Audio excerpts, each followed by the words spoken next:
Hello dear students.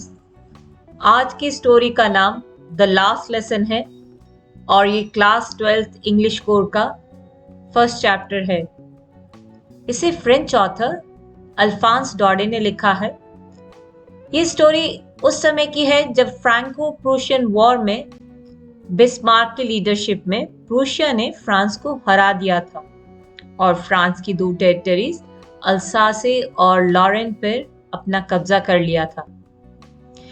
ये कहानी एक छोटे से बच्चे लिटिल फ्रांस के पर्सपेक्टिव से लिखी गई है जो फ्रांस के अल्सासे डिस्ट्रिक्ट में रहा करता था।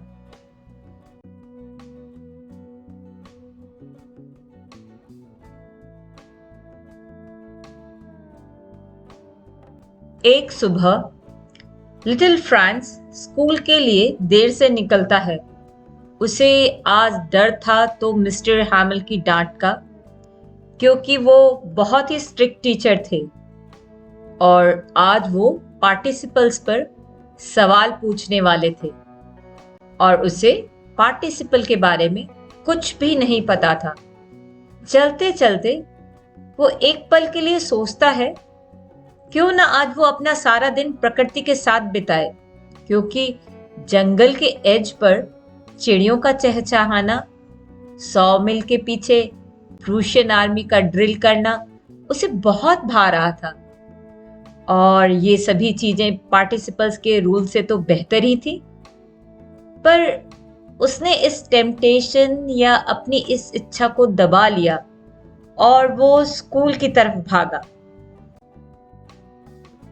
स्कूल के रास्ते भागते हुए लिटिल फ्रांस जब टाउन हॉल से गुजरता है तो वहीं बुलेटिन बोर्ड के इर्द गिर्द उसे भीड़ खड़ी दिखाई देती है। उसे पता था कि आजकल तो इस बुलेटिन बोर्ड पर प्रूशियन आर्मी केवल बुरी खबरें ही पब्लिश करती है और फिर वो बिना रुके स्कूल की तरफ भागने लगता है।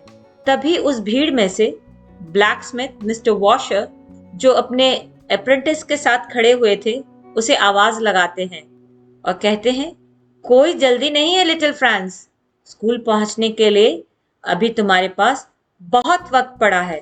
लिटिल फ्रांस ने सोचा, लगता है मिस्टर वॉशर उससे मजाक कर रहे हैं, और वो हांफते दौड़ते हुए एम हैमल के गार्डन तक पहुंच जाता है।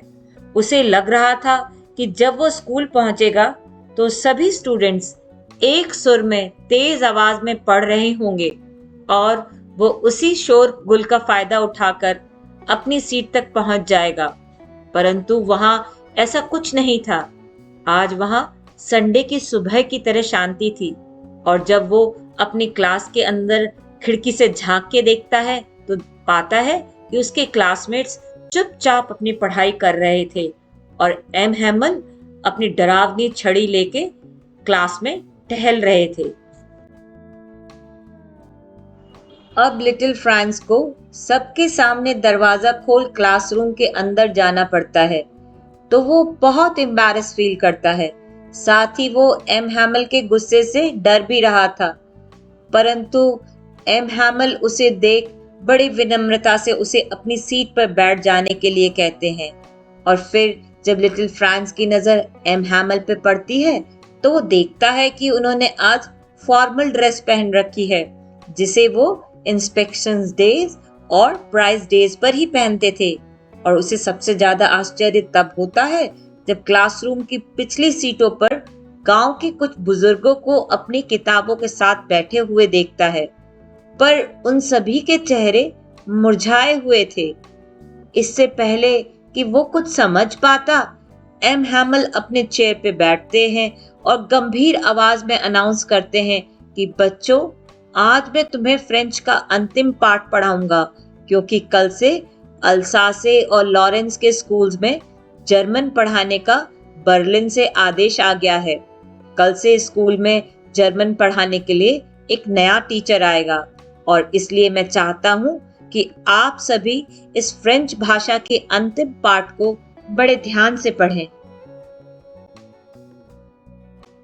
अनाउंसमेंट सुन लिटिल फ्रांस को समझ आ गया कि एम हैमल ने आज ये फॉर्मल ड्रेस क्यों पहनी हुई है और टाउन हॉल के बुलेटिन बोर्ड के पास इतनी भीड़ क्यों लगी हुई थी, और साथ ही आज ये एल्डरली पीपल एम हैमल को उनकी 40 इयर्स की सिंसियर सर्विसेज के लिए धन्यवाद देने आए थे।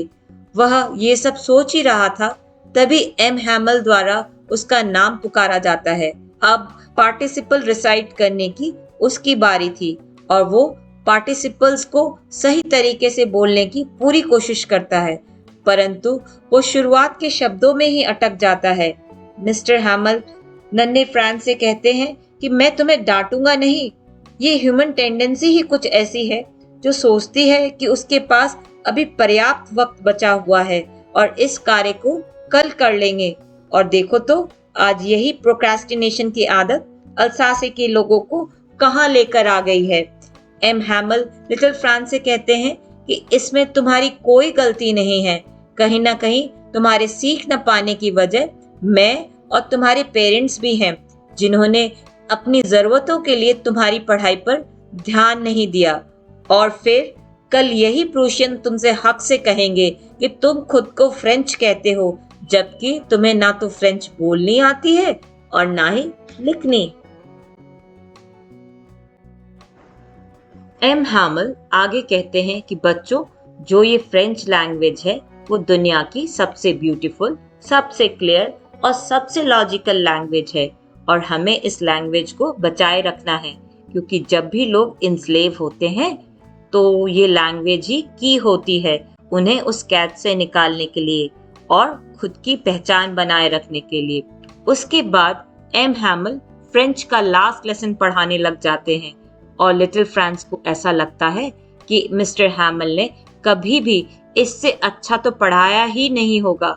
उसे लगता है कि आज मिस्टर हैमल को जितना कुछ भी आता है फ्रेंच लैंग्वेज के बारे में, वो सब कुछ जाने से पहले डिलीवर कर देना चाहते थे और क्लासरूम में बैठे सभी मन से अपनी मातृभाषा को पूर्ण रूप से समझ भी लेना चाहते थे। ग्रामर के लेसन के बाद लेसन ऑफ राइटिंग की बारी आती है, तो एम हैमल सभी बच्चों को ब्यूटीफुल हैंडराइटिंग में फ्रांस अल्सास लिखी नोट कॉपीज डिस्ट्रीब्यूट करते हैं। क्लासरूम में बैठे सभी लोग उन कॉपीज पर शांति से लिखना शुरू कर देते हैं। क्लासरूम में पिन ड्रॉप साइलेंस होने के कारण लिटिल फ्रांस को रूफ टॉप पर बैठे पिजन्स की आवाज सुनाई देती है, तो वो सोचता है कि क्या प्रूशियन आर्मी इन्हें भी जर्मन में गाना या कूइंग करने पे मजबूर कर सकती है। और फिर जब लिटिल फ्रांस की नजर एम हैमल पे पड़ती है तो वो रियलाइज करता है कि एम हैमल को कितना बुरा लग रहा होगा कि जिस स्कूल में उन्होंने 40 इयर्स की सिंसियर सर्विसेज की और उसका ख्याल रखा, और आज उसे उन्हें छोड़कर जाना पड़ रहा है। तभी बाहर चर्च की घड़ी में 12 बजते हैं। लिटिल फ्रांस नोटिस करता है कि क्लासरूम में सभी के दिलों में कुछ मिक्स्ड इमोशंस थे। यहाँ पर सभी एम हैमल को उनके सिंसियर सर्विस के लिए लास्ट डे पर धन्यवाद देने आए थे और उन सभी का वहां होना देश के प्रति सम्मान भी था, जो आज से उनका ना रहा। और हाँ, लिटिल फ्रांस की आंखों में एम हैमल का सम्मान कुछ और बढ़ जाता है जब वो देखता है एम हैमल बड़े शब्दों में चौक से फ्रेंच भाषा में ब्लैक बोर्ड पर लॉन्ग लिव फ्रांस लिखते हैं और फिर बिना पीछे मुड़े हुए भरे गले से हाथों से इशारा करते हुए कहते हैं कि क्लास डिसमिस होती है और अब तुम सब जा सकते हो। Moral of the story: as Charles Dickens said, procrastination is the thief of time and opportunity. गया हुआ वक्त और अवसर जिंदगी में दोबारा नहीं आता। Thank you, dear students. Thank you for listening.